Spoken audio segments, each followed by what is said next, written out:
Hello and welcome back to another recap video from Paydirt.ghost.io. My name is James McCool.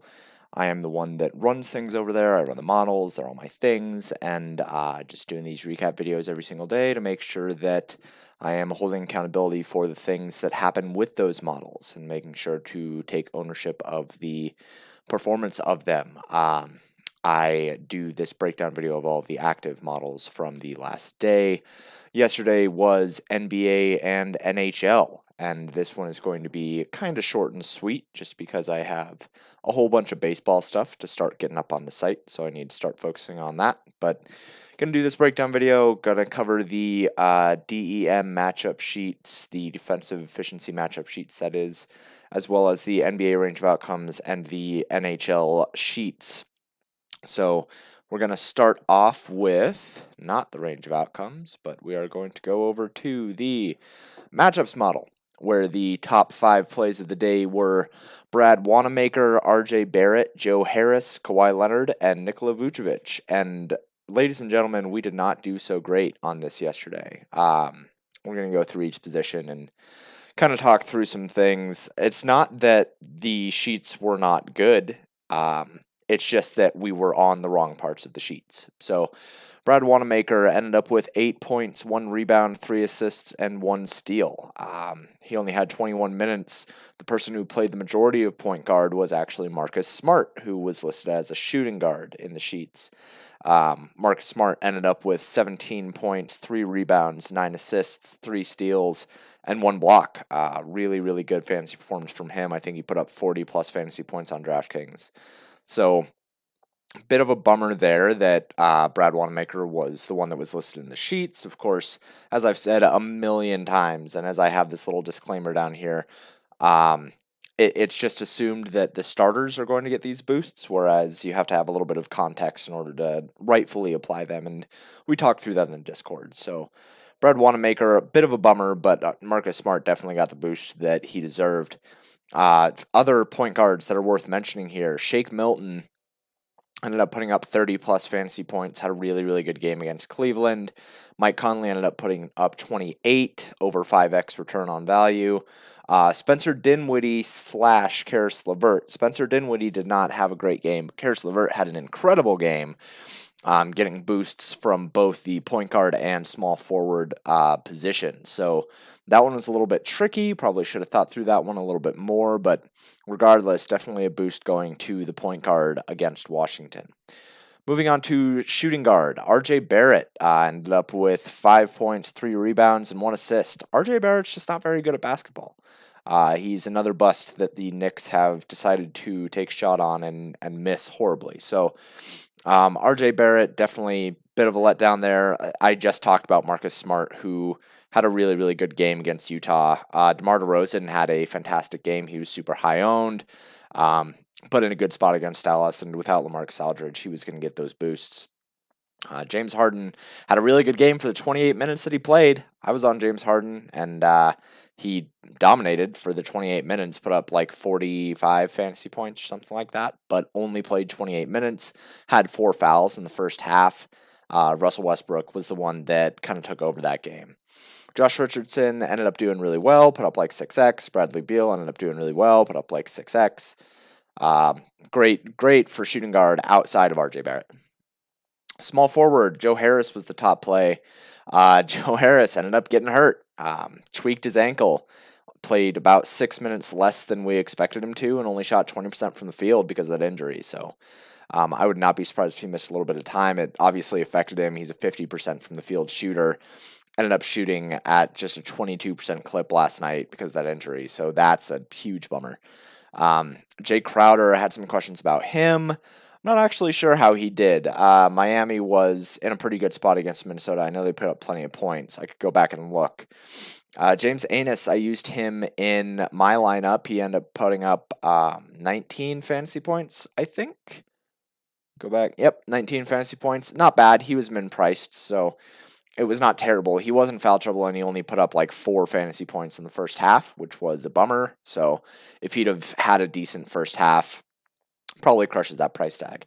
Juan Hernan Gomez had a good game. Kyle Anderson had a good game. So Small forward, not as good as shooting guard, but still pretty good. Kawhi Leonard, the top for the Clippers. He ended up with 24 points, 14 rebounds, 5 assists, and 3 steals. Great game. 50-plus fantasy point outcome from him. Nothing to be bummed about there. Al Horford ended up putting up 30-plus fantasy points. He 6x'd. Aaron Gordon ended up putting up like 50 fantasy points, I think. I know he had a big double-double. Trey Lyles ended up with 18.25 fantasy points. Not fantastic, but that Spurs rotation was a little weird, and we'll get to frickin' Jacob Poeltl a little bit later. But Trey Lyles ended up okay. Robert Covington, okay. Moving on to center, Nikola Vucevic against Atlanta. Vucevic ended up in foul trouble. Mohamed Bamba ended up putting up like 39 fantasy points or something like that, whereas all of the boosts that Vucevic should have gotten went to Mo Bamba, which was the most tilting thing on the planet because Vucevic should have been higher owned than he was last night. He only put up 40 fantasy points, and he was in a great spot, and so much of his boost went to Mo Bamba when he was really expensive. So that's a huge bummer for the Discord and for the sheets in general, because I was high on him in range of outcomes as well. So that's a bummer. DeAndre Ayton ended up putting up 51 fantasy points. He had a really, really good game against the Clippers. PJ Tucker ended up putting up 21 fantasy points, 20.25 fantasy points at 3,700. Pretty good. Not too bad. And Kelly Olynyk had a pretty good game too. So the defense efficiency matchup sheets were pretty good. It's just that we had a lot of bad luck. Having bad luck on Joe Harris with that injury, having bad luck on Nikola Vucevic with foul trouble. RJ Barrett sucks, and missing out on Marcus Smart there, who was pushed to shooting guard and played a whole bunch of point guard. And there was just a lot of things that could have been significantly better, but the cards just didn't break that way. So we'll move on to the range of outcomes, NBA range of outcomes. Going to be doing DraftKings as usual. Breaking down the top 20 players here. So let's see. I had 1, 2, 3, 4, 5, 6, 7, 8, 9, 10 great performances and 3 good performances with a whole bunch of meh in between. And that would be all fine and dandy if all of the greats came with the top-rated players instead of like 15 through 20. That was a bit of a bummer. So we'll go through each one and we'll kind of talk through each one.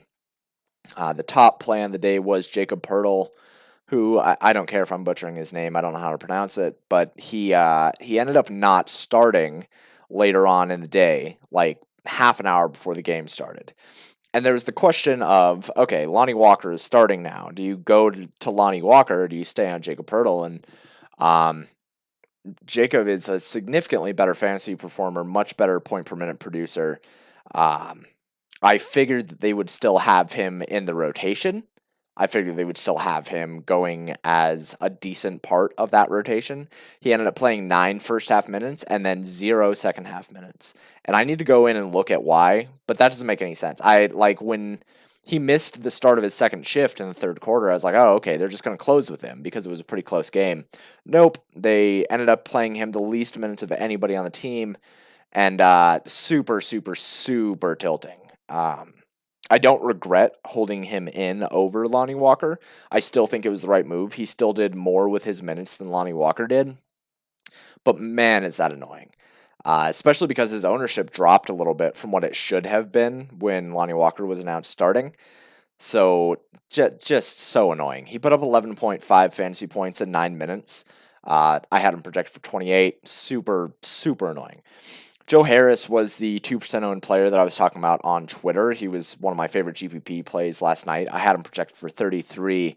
Again, he twisted his ankle and shot 22% from the field and lost 6 minutes worth of playing time, where Karis LeVert took, I think, like 22 shots or something like that. Just a bad break there. I think that I might have been a little bit high on him. 33 as a projection is pretty lofty, but he's been underpriced for a long time now, and he's somebody who definitely has 30 to 35 points in him if he ends up not getting hurt and ends up being able to take shots, but he just wasn't able to take very many shots last night because of LeVert and because of that injury. Joe Harris put up 17 fantasy points, by the way. I had him projected for 33. D'Anthony Melton, I had him projected for 27. He ended up putting up 23.25. He was announced starting later on in the day. A lot of people in Discord asked if they should go to him over X, Y, or Z, and the answer was yes, and he ended up doing really well, nearly 6x there. So happy about D'Anthony Melton. Nikola Vucevic ended up putting up 40 fantasy points. I had him projected for 57. Again, foul trouble in a fantastic matchup where Mohamed Bamba ends up putting up like 38 fantasy points or something.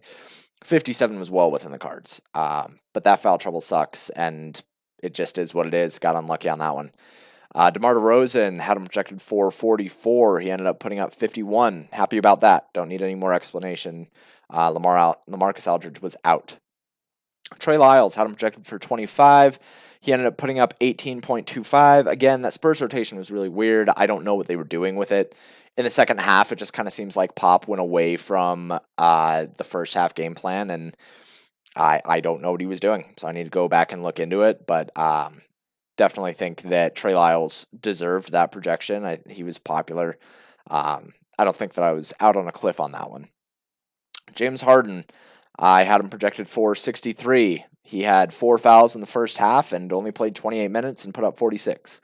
So life's hard, I guess. Another Met performance. Taurean Prince ended up putting up 19. I had him projected for 28. This one is a bit of a miss. But again, all of the Nets were bad except for Karis LeVert, who put up 32 real-life points. Took all of the shots. So I mentioned in the notes for the NBA slate that I really only wanted to use one of Joe Harris or Taurean Prince because I feel like the shots are hard to come by. It's a weird rotation for the Nets right now where they're just comprised of like 4 guys who just want to shoot the ball constantly, and if one of them ends up being hot, then they're just going to take all the shots, and that was Karis LeVert last night, not Taurean Prince. Patty Mills had him projected for 21.